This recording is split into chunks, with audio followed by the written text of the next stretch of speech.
Dans un premier temps, on a donc pris une instance de points qui est sérialisable. On a fait un writeObject sur cette instance et supposons que l'on a généré un fichier. Tout ça, on l'a mis dans un fichier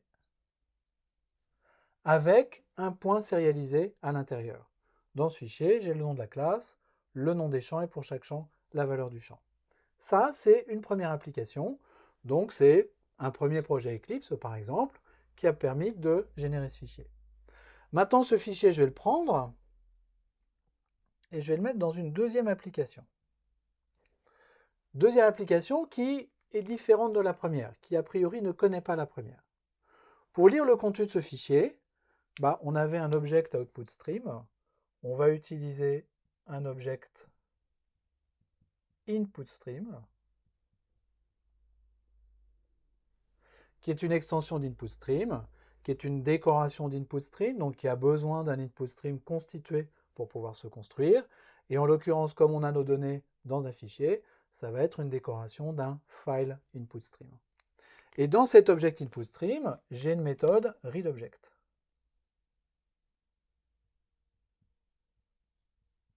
Alors qui ne prend pas de paramètres et qui retourne un object.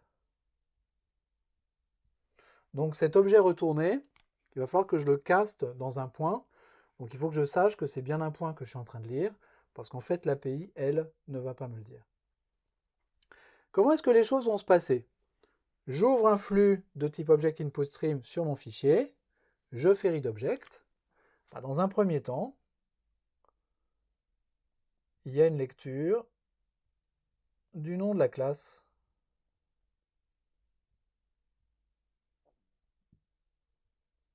qui est faite. J'ai enregistré le nom de la classe, je commence par lire le nom de cette classe. Rappelons-nous que je suis dans une application qui est différente de la première. Donc la question c'est, est-ce que cette deuxième application connaît la classe point ou pas? Il se pourrait très bien que la classe point, elle vive dans la première application, mais pas dans la deuxième. Si la classe point n'est pas connue dans cette deuxième application, à ce moment-là, je suis en erreur. Là, j'ai une possibilité d'avoir une erreur qui va évidemment être matérialisée par une exception, et le mécanisme de désérialisation va s'arrêter, étant donné que je ne peux pas désérialiser le contenu de ce fichier. Par hypothèse, on va supposer que j'ai bien la classe point qui correspond, donc le nom est vérifié et il est correct. À ce moment-là, on va tenter de lire les champs.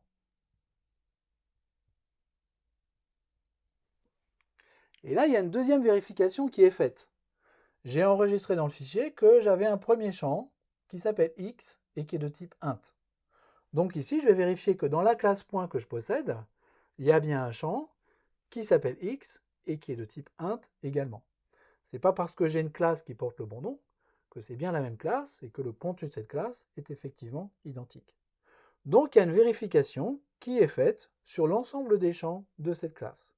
Et si jamais les champs ne sont pas trouvés, je vais rentrer dans un mécanisme dégradé qui ne va pas forcément être un cas d'erreur, mais qui va faire que je ne vais pas désérialiser le contenu de mon fichier correctement. Pour vérifier que j'ai bien la même classe et que cette classe possède bien les mêmes champs, chaque classe sérialisable possède un hashcode particulier qu'on appelle le serial version UID. C'est un champ statique qu'on met dans les classes, que les IDE peuvent générer, et qui est en fait un code de hachage calculé avec le nom et avec la structure de la classe.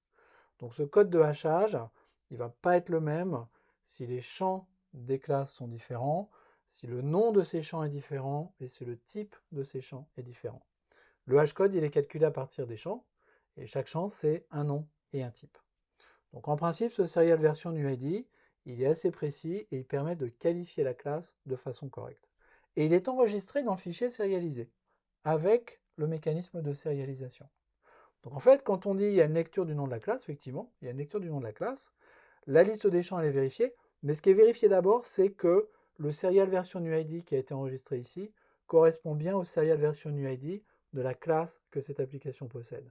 Et si ce n'est pas le même, à ce moment-là, la sérialisation ne pourra pas fonctionner. Une fois que cette vérification est faite, j'ai la bonne classe avec les bons champs. À ce moment-là, les valeurs des champs vont être lues dans le fichier sérialisé et vont être recopiées dans l'instance qui va être créée. Et pour faire ça, on utilise un mécanisme qu'on appelle le mécanisme de réflexion. On n'a pas encore vu ce mécanisme-là, on va le voir. C'est un mécanisme qui permet en fait de créer des instances d'une classe sans passer par des appels de méthode explicites. On verra les détails de ça.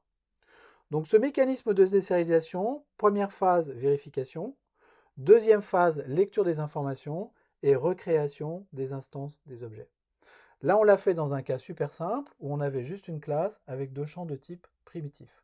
On va voir ce qui se passe quand on a des champs un peu plus compliqués, avec notamment des références vers d'autres objets.